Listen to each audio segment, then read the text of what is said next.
Have you ever felt that that relentless surge of information just washing over you, making it feel almost impossible to stay afloat, let alone, keep up? Oh, absolutely. Or maybe you're constantly hearing about new technologies, especially artificial intelligence. Right. And you find yourself wondering, okay, how do these really fit into my world, especially when it comes to, say, learning or research or even my own academic path? It's a very common feeling right now. The pace is just incredible. It really is. And if you feel that way, you are definitely not alone. Yeah. The speed of change is, well, dizzying. Yeah. And the buzz around AI just keeps getting louder, doesn't it? It really does. And AI isn't some far off concept anymore. It's here. Yeah. And it's fundamentally reshaping core parts of our lives. This is especially true in education, in deep scientific research, and even within the pretty complex world of academic publishing. Right. And navigating this whole landscape, this evolving scene, it can feel incredibly daunting. It presents these amazing opportunities, but also, let's be honest, some very significant concerns too. And that's exactly why we're doing this deep dive today. We want to explore this fascinating and, sometimes tricky world of artificial intelligence, specifically its role across education, scientific research, and academic publishing. Yeah, cutting through the noise. Precisely. Our mission here is crystal clear. Yeah. Cut through the hype, cut through the noise. We spent a lot of time sifting through a whole stack of recent sources, articles, papers, expert opinions, and pulled out what we think are the most important nuggets of knowledge. The key takeaway. Exactly. We're talking practical applications, maybe some surprising facts, and crucially, the essential ethical things you really need to be aware of. The goal, really, is to give you a shortcut to understanding how AI is genuinely transforming learning environments and research workflows. So, ready to jump in? Absolutely. Let's do it. The aim here is to give you a nuanced picture, how AI is already being used, what it can actually do for you, whether you're a learner, a teacher, or a researcher, and importantly, the critical questions we all need to be asking as these technologies keep racing ahead. Okay, sounds good. Let's start maybe with the classroom, because I think that's where a lot of us see the immediate impact of AI first. What's the real story there? Seems like a real mixed bag, doesn't it? It really does, yeah. On one hand, you've got a growing group of educators who are really embracing these AI tools. They see the value, the time savings, which is huge. Huge. And maybe even more importantly, the new ways they can engage students, personalized learning. They're seeing those immediate benefits, right? Streamlining tedious tasks, making lessons more dynamic, adapting to individual kids. That's definitely one side, yeah. A very optimistic, forward-looking side, but then, like you said, there's the other side. A pretty significant number of teachers, institutions even, who are hesitant or maybe even, actively resistant to bringing AI in. And you can understand why sometimes. Absolutely. Their concerns are really valid and quite profound, actually. There are worries about students becoming maybe too reliant on the tech, losing some of their own critical thinking abilities. Right, that muscle memory of figuring things out. Exactly. Then there's the fear of losing that human touch in teaching, the subtle stuff, the connection that really helps students grow. And let's face it, there's the very real challenge of the learning curve. Integrating totally new digital tools into a job that's already incredibly demanding, often under-resourced. It's tough. It's a real burden versus benefit calculation happening right now. It is. And what's fascinating and maybe a bit unnerving for some is that AI-based assistants, they're not just theoretical anymore. They're actually being developed right now to support teachers and in some cases maybe even substitute for certain parts of their job. Wow. Which naturally raises these huge questions about the future of teaching itself, right? Is AI just going to tweak the edges, or will it fundamentally redefine what being an educator even means? That's a massive question researchers are really digging into. That is a huge question. Okay, so for educators who are trying to figure all this out, trying to navigate it, our sources had some really practical, actionable advice for actually adopting AI tools. It's definitely not about just grabbing every new shiny thing. No, definitely not. A strategic approach is needed. Right. So the first piece of advice, and it sounds almost too simple, is identify your biggest pain points first. Where are you struggling most? Where's the friction? Exactly. Are you spending endless hours grading essays, giving that detailed feedback, or maybe struggling to create different materials for all the different learning levels in your classroom? Which is a constant challenge. Totally. Yeah. So pinpointing where you need that support most, that helps you find the right tools. Tools that actually solve real problem instead of just adding another layer of complexity to your day. It's about being strategic, not just, chasing trends. That makes perfect sense, a very pragmatic starting point. The second key thing is to look for tools that integrate, seamlessly into what you already do, your existing workflow. Ah, yes. Less disruption. Exactly. The last thing any busy teacher needs is another separate platform, right? Something that messes up their routine, adds extra clicks, makes them switch between 5 different apps. Total nightmare. So think about it. If a tool can work right where you are, maybe like a simple Chrome extension that works inside Google Docs, or something that plugs directly into your LMS. Like brisk teaching, maybe? Precisely. Those are often the easiest and least disruptive to adopt. The friction is way lower, and actually using it feels much more natural. And here's a really important one, especially thinking about school budgets, or just personal budgets. The third piece of advice: experiment with the free versions first. Oh, definitely. Try before you buy. Absolutely. So many of these AI teaching tools offer really good free tiers or free trials.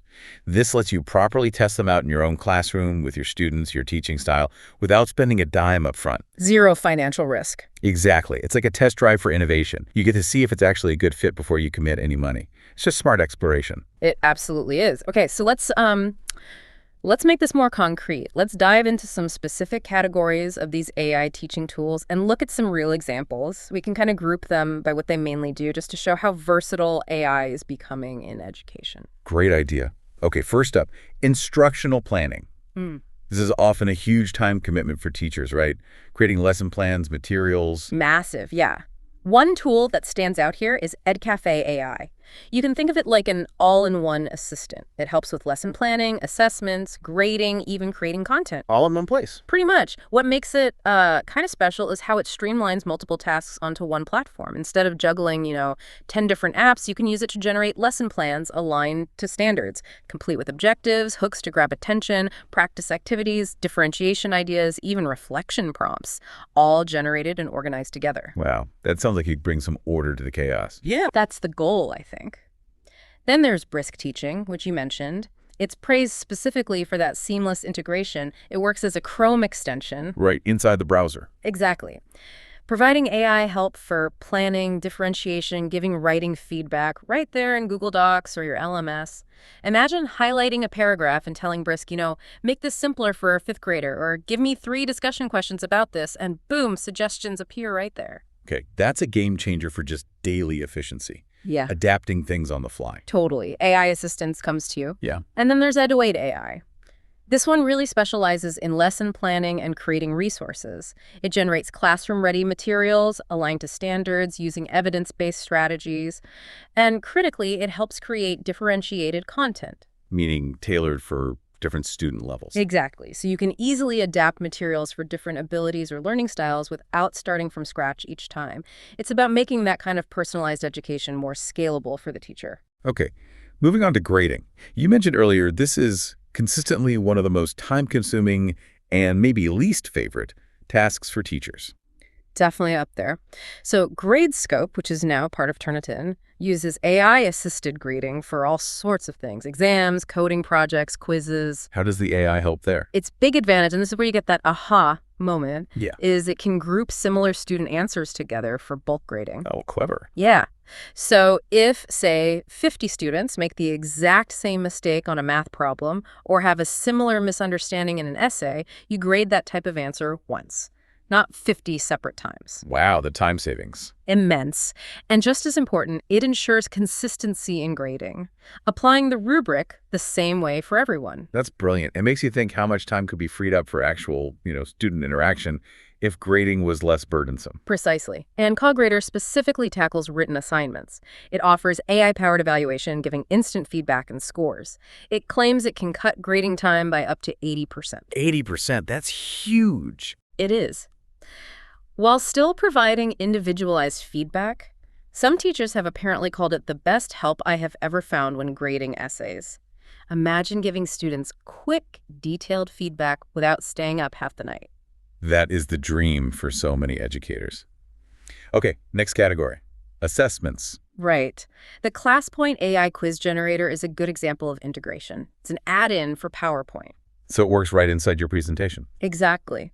It automatically generates quiz questions, multiple choice, short answer, even higher order thinking questions directly from your slide content.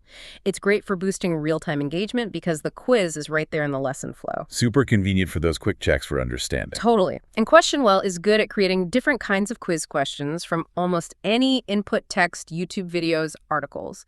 Plus, it connects with platforms like Kahoot and Quizlet, so it's easy to use with students. Nice. It's praised for making standards-aligned questions quickly. Then there's Yippity.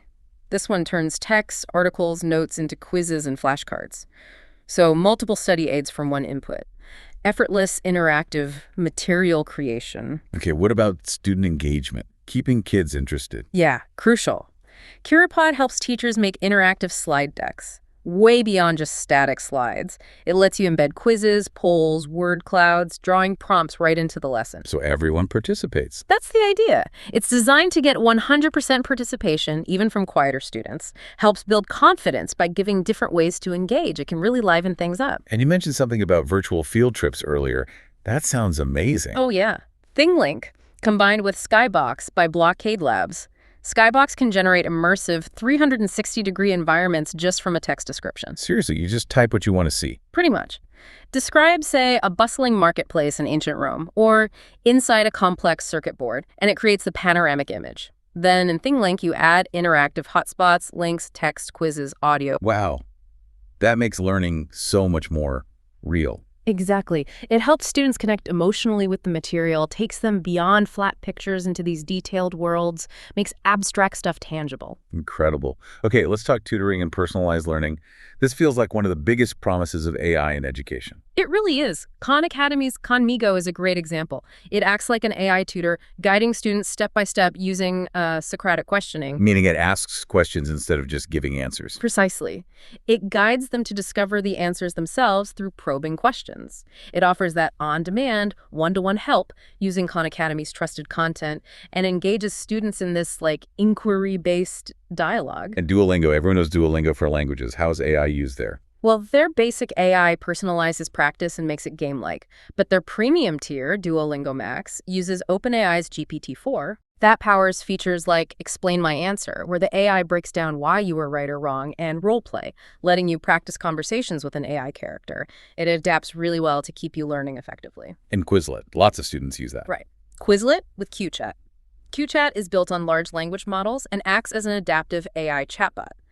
It uses that same Socratic method to guide study sessions. It makes studying interactive, like a personalized dialogue, using a platform students already know. Okay, what about content creation? Teachers spend ages making materials. For sure. The general AI chatbot, ChatGPT, is incredibly versatile here. Teachers are using it for drafting lesson plans, brainstorming activity ideas, creating educational content, even generating assessment questions with answers. A real multi-tool. It is a Swiss Army knife, really. Though, importantly, its output always needs a human eye. Fact-checking, tweaking for accuracy, making sure it fits pedagogically. Crucial caveat. Very. And Canva, the design platform. It now has its own Magic AI tools. Magic Design for layouts, Magic Write for text, text-to-image AI. Making design easier. Much easier. Creating visually appealing materials, posters, presentations. And Canva for Education is free for K-12 teachers and students, which is a huge plus. Removes that financial barrier for creating great visuals. That's fantastic. Okay, finally, language and literacy support. Yeah, really important area. Quill.org is a nonprofit platform. It gives real-time AI-powered writing and grammar practice with instant feedback. Instant feedback. Yep. It claims to save teachers around 100 hours a year on grading by giving students immediate personalized feedback as they write. Helps them build those writing skills quickly. Wow. And Grammarly.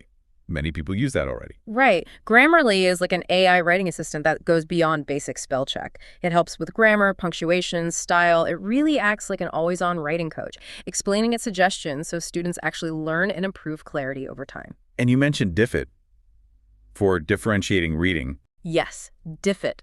A free AI tool that's been a real game changer for differentiation. It automatically adjusts the complexity of text. Got a tough article. Diffit can simplify it for a lower reading level or make simpler text more challenging. So you don't have to rewrite everything yourself. Exactly. It simplifies differentiation massively, helping more students understand and feel confident without adding a huge load on the teacher. As you can hear, the range of tools is just, well, astonishing. From planning to personalized tutoring, all aimed at making education better, more efficient, more engaging, more equitable.